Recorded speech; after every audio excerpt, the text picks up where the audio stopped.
종합소득세 간편장부 실제 신고 영상입니다. 홈택스 로그인 하시고 신고 납부에 종합소득세 클릭하시면 신고 도움 열람하기로 신고 안내 자료를 꼭 확인을 하셔야 돼요.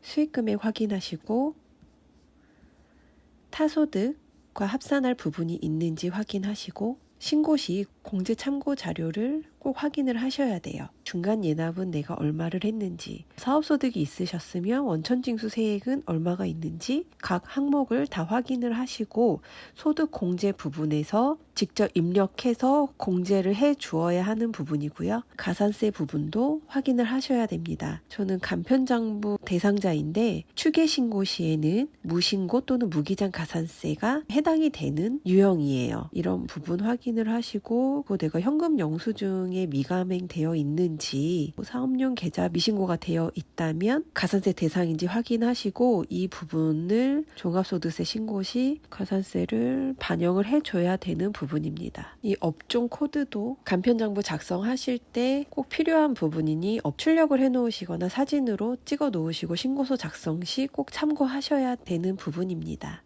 모둠 채움 신고는 해당 사항이 없어서 일반 신고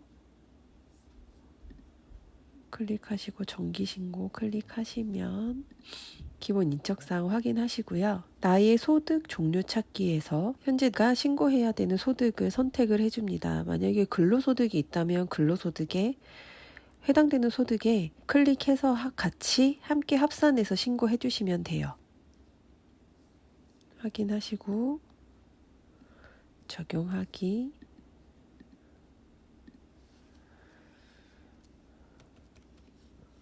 이 신고 유형은 기본적으로 반영이 되어 있는데 여기서 내가 적용할 신고 유형을 수정을 해 주셔야 돼요.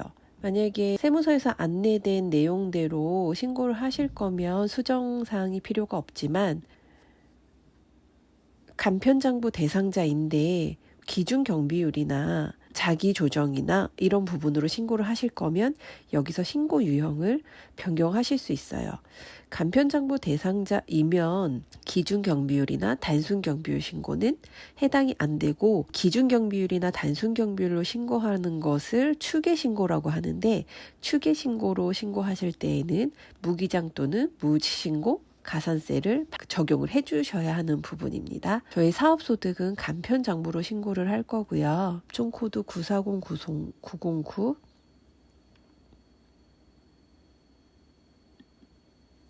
저는 간편장부로 신고를 해줄 거예요. 간편장부 문답 내용 적용하기 해서 사업자 등록번호는 없고 업종코드는 기존에 부여된 코드로 반영해 주시고 부동산 외에 사업소득 간편장부 대상자 간편장부를 신고할 거기 때문에 간편장부로 표기를 해주고 등록하기로 반영을 해줍니다. 그러면 신고 유형이 모두 간편장부 유형으로 변경이 되었습니다. 확인을 하시고 저장 후 다음 이동.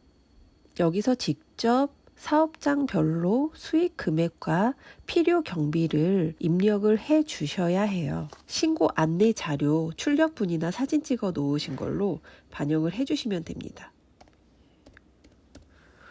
신용카드 발행 세액 공제나 전자 세액 공제 같은 경우는 기타 부분에 수익 금액으로 반영을 해주셔야 하는 부분이에요. 매출액 이외에 수익 금액으로 인식을 해 주어야 하는 부분이기 때문에 기타 신용카드 세액 공제나 전자세액 공제를 받으셨다고 하면 기타에 표기를 해주셔야 합니다. 이 매출 원가는 2021년도 12월 31일에 미처 팔지 못한 매입액이 있다면 여기에 기재를 해주시는 거예요. 단기에 매입한 금액이 있으면 매입 금액을 여기에 기재해 주시는 거예요. 근데 2022년 12월 31일 기준으로 미처 팔지 못한 금액이 있으면 그것을 기말 재고액이라고 하고요. 그 실제 금액을 여기에 기재해 주시면 돼요. 내가 미처 팔지 못한 매입액. 그러면 실제 매출 원가는 이 금액이 됩니다. 근데 저는 재고도 없고요. 매입액만 있는데 이 매입액은 주의하실 게 세금계산서를 발행받은 금액을 기재를 해주셔야 돼요. 요즘에는 거의 세금계산서를 발행을 받기 때문에 자료를 기초로 기재를 해주시면 됩니다.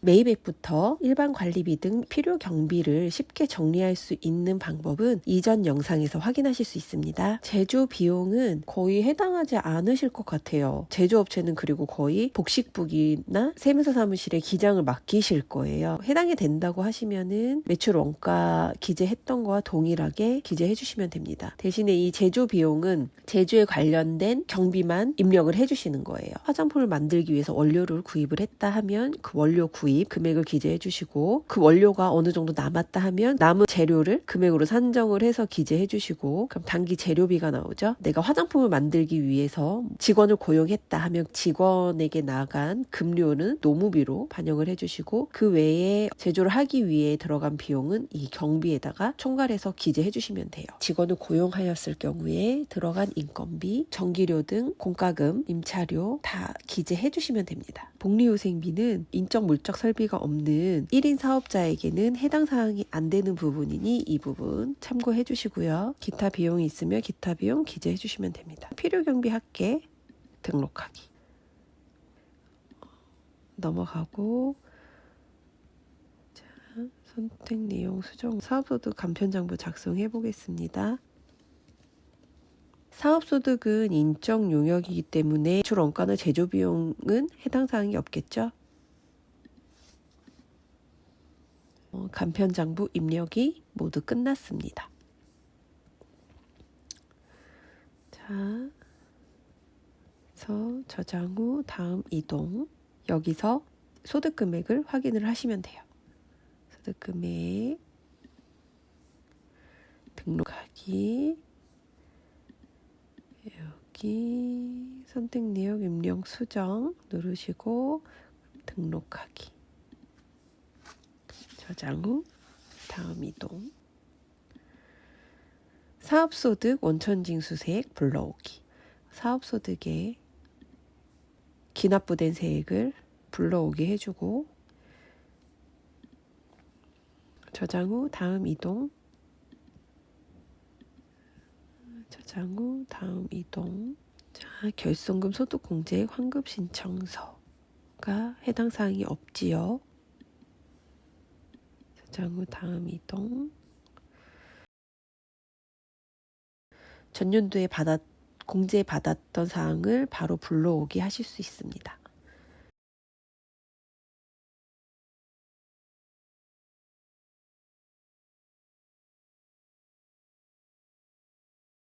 인적공제 부분 챙기시고요.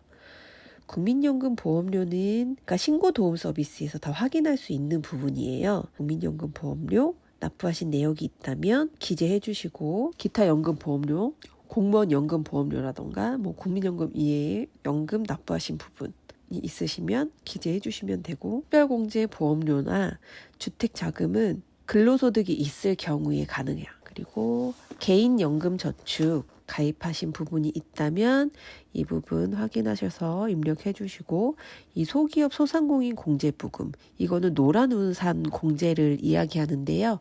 신고 안내문에 기재되어 있는 사항이니 확인하시고 불입한 내역이 있다면 기재해 주셔서 소득 공제 받으시면 됩니다. 신용카드 현금 영수증 사용액은 해당 사항 없고, 저장 후 이동.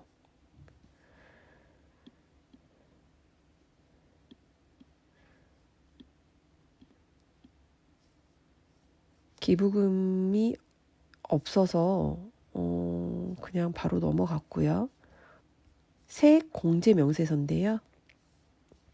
자녀가 있다면 기본공제 대상자에 등록을 하면 이 세액 공제를 받으실 수 있는데, 자녀세액 공제를 받으면 장려금과 중복으로 공제가 불가능한 부분입니다. 자녀세액 공제를 받지 않아도 크게 세금을 납부하지 않으시면 굳이 받지 않으셔도 돼요. 제가 알기로는 자녀 장려금이 받을 수 있는 금액이 훨씬 큰 것으로 알고 있거든요. 자녀세액 기본 공제는 조금 더 나에게 이익이 되는 방향으로 생각을 하셔서 공제를 받으시면 됩니다. 연금 계좌 세액 공제 해당 사항이 있으시면 연말정산 간소화로 불러오셔서 반영하시면 되고요. 보장성 보험 이런 부분은 이제 근로소득이 있을 경우에 해당되는 부분이고, 기부금이 있으시면 반영하시면 되고, 표준세액 공제는 세액 공제가 없을 경우에 기본으로 세액 공제해주는 부분입니다. 자, 해당 사항이 있는지 없는지 확인하시고 전자신고에 대해 세액 공제면 세액 공제 합계 뜨고요. 자, 저장 후 기납부 세액 명세입니다. 기납부 세액에서 내가 중간 예납 세액이 있다고 하면 여기에 기재해 주시고, 이 부분도 신고 안내문에서 확인할 수 있는 부분이고, 저는 사업소득이 있었기 때문에 기납부 소득세 확인하시고 저장 후 다음 이동. 세액 계산 보기로 펼쳐보시면 소득금액, 공제 부분, 세율, 산출세, 공제가 얼마인지, 납부세액이 31만 원이 나오는데 기납부세액으로 지금 환급액이 발생이 된 경우입니다. 이해 동의하기, 제출하면 이동, 동의하시고 신고서 제출하기로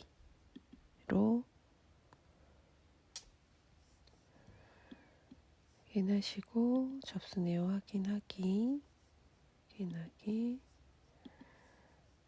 신고 내역 조회로 조회하시고, 지방소득세는 신고 이동으로, 지방소득세는 환급이어도 꼭 신고하셔야 되는 부분이니 지방소득세도 잊지 말고 신고해 주셔야 합니다. 위텍스 이동,